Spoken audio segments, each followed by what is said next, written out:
ایک اور سوال ہے جناب شہاب اسلم صاحب کی طرف سے اسلام آباد سے. کہا جاتا ہے کہ نماز اسلام کا سب سے پہلا پلر ہے. یہ بھی کہا جاتا ہے کہ یہ قیامت کے دن سب سے پہلا سوال نماز کا ہوگا. اس میں کیا حقیقت ہے؟ شہاب بھائی، نماز کی جو اہمیت ہے اور نماز کو دیگر عبادات میں جو مرکزیت حاصل ہے اس سے انکار نہیں ہو سکتا. نماز کا منکر کافر ہو جاتا ہے، لیکن جو دین کے معاملات میں جھوٹ بولنے لگ جائیں. اچھا، ایک چیز اور میں نے نوٹ کی ہے. ایک تو جو مذہبی لوگ ہوتے ہیں وہ اپنے انبیاء اور اولیاء کے مرتبے میں غلو کرتے ہیں کہ جی ہمارا نبی تو اتنا بڑا ہے.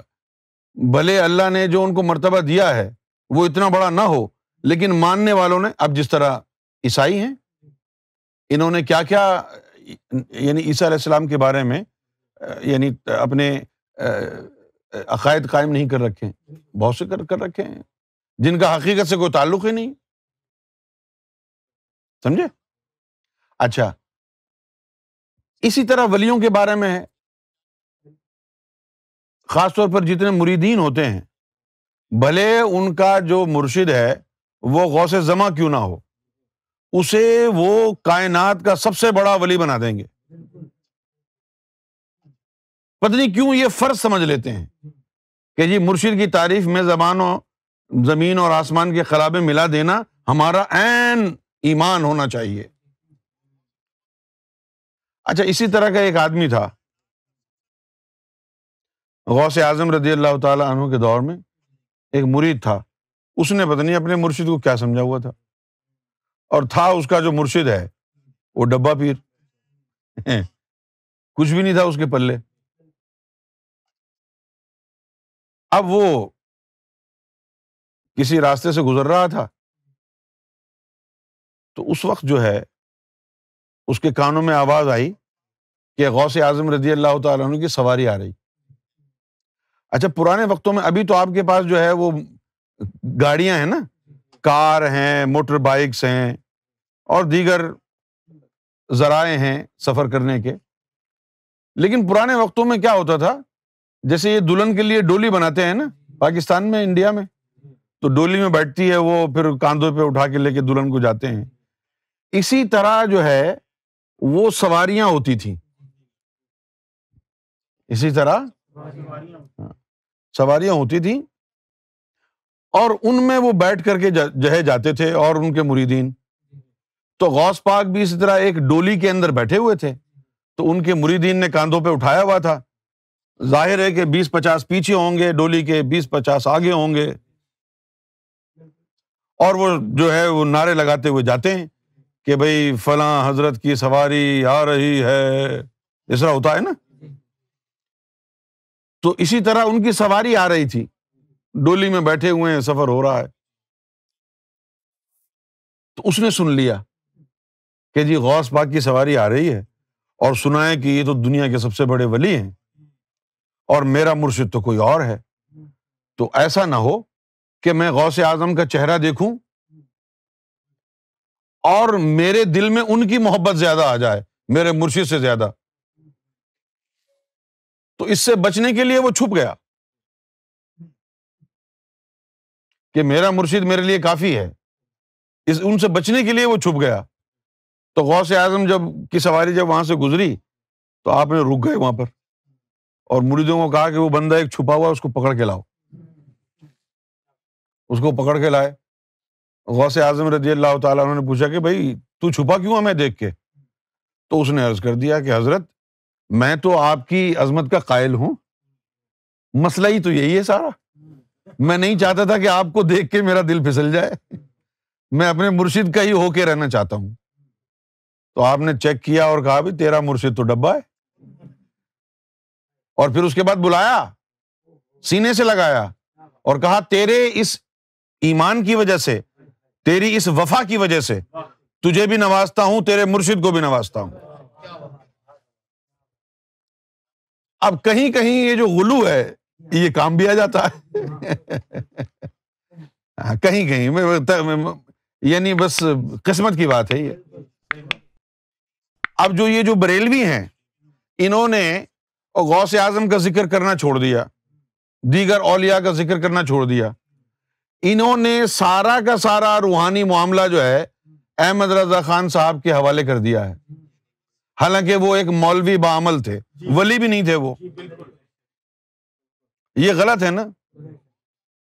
اب یہ غلط کیوں ہو رہا ہے؟ غلو، مرتبے میں غلو۔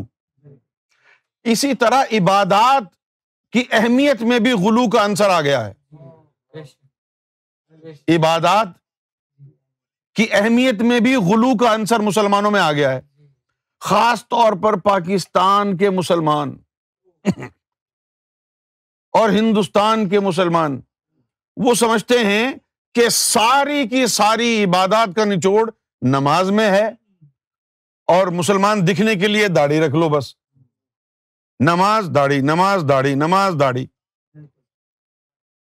اچھا، اب جو لوگ یہ کہتے ہیں کہ نماز پہلا رکن ہے اسلام کا، کیا وہ قرآن و حدیث کو بھول گئے ہیں؟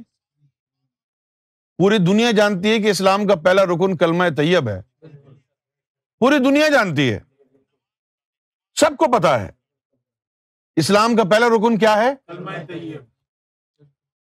اب ایک کافر سے مسلمان ہونے کے لیے نماز پڑھو گے تم، کیا پھر اسلام میں داخل ہوگے؟ ہیں؟ یار حد ہو گئی ہے، تو جہالت کی حد ہو گئی ہے۔ کیا مسلمان قوم کا دماغ جو ہے وہ سٹیا گیا ہے؟ ابے کیسی باتیں کرنے لگے ہو بھائی؟ اگر کسی نے اسلام قبول کرنا ہوگا تو وہ نماز پڑھ کے آئے گا، ظاہر ہے۔ اگر اسلام کا پہلا رکن نماز ہوگا تو کافر کو مسلمان ہونے کے لیے نماز پڑھنی پڑے گی، لیکن نماز کہاں پڑھتے ہیں لوگ؟ اسلام میں آنے کے لیے تو کلمہ پڑھتے ہیں، تو پہلا رکن کلمہ ہو گیا نا۔ دوسری بات یہ کہ کیا یوم محشر میں پہلا سوال نماز کے بارے میں ہوگا؟ بھئی کیوں نماز کے بارے میں کیوں ہوگا؟ نبوت کے 13 سال بعد جو ہے وہ نماز اتری ہے، جب معراج شریف پر گئے، اس سے پہلے اللہ کا ذکر ہی کرتے تھے، تو پہلا سوال نماز کے بارے میں کیوں ہوگا؟ بھائی معراج شریف سے پہلے تو نمازیں اتری نہیں تھی نا، تو اس وقت کیا کرتے تھے؟ یعنی اگر پریکٹیکلی بھی دیکھا جائے تو بھی آپ کو یہ نظر آئے گا کہ معراج شریف سے پہلے جتنا بھی عرصہ گزرا ہے 10 11 12 13 سال کا، تو اس عرصے میں صرف ذکر اللہ ہی کرتے تھے، تو پریکٹیکلی بھی پہلا رکن تو ذکر اللہ ہی ہو گیا نا۔ کلمہ مبارک جو ہے وہ پہلا رکن ہے، اور کلمے کے حوالے سے حدیث شریف میں آیا ہے کہ افضل الذکر کلمہ طیب، لا الہ الا اللہ محمد رسول اللہ۔ اچھا، اب یہ جو نماز پہلا رکن یعنی پہلا سوال نماز کا ہوگا یوم محشر میں، یہ بات جو مولویوں کی زبان پر آئی ہے نا، وہ مولانا روم کی مثنوی پڑھ کے آئی ہے۔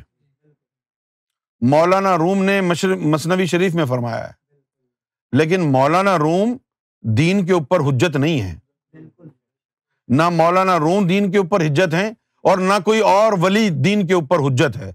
دین کے اوپر حجت ہے تو محمد رسول اللہ کی ذات ہے۔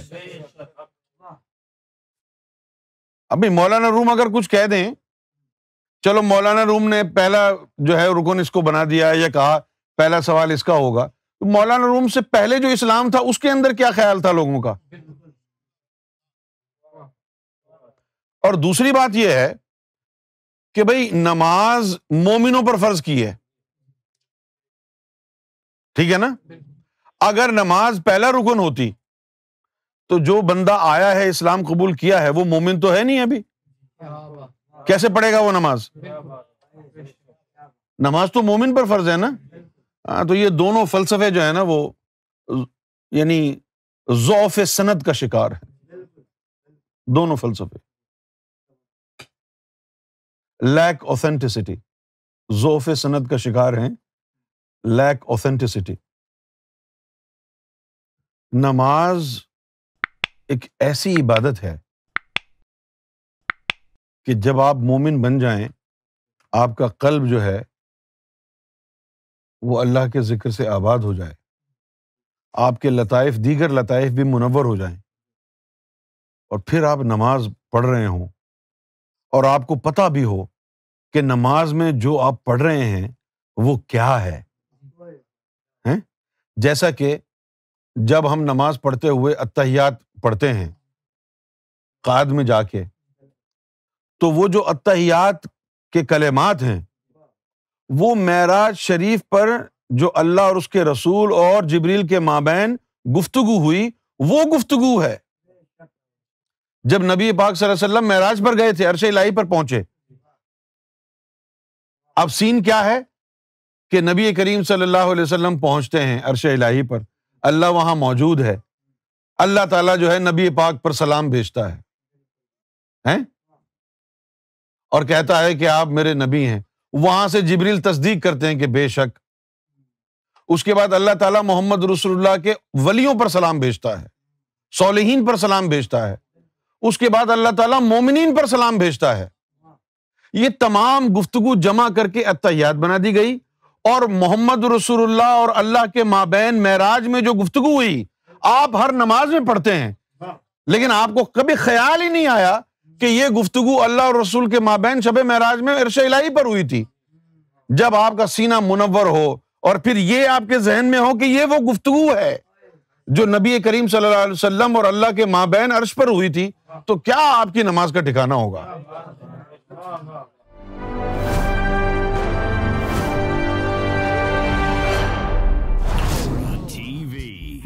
Bringing light, love, and peace in your life.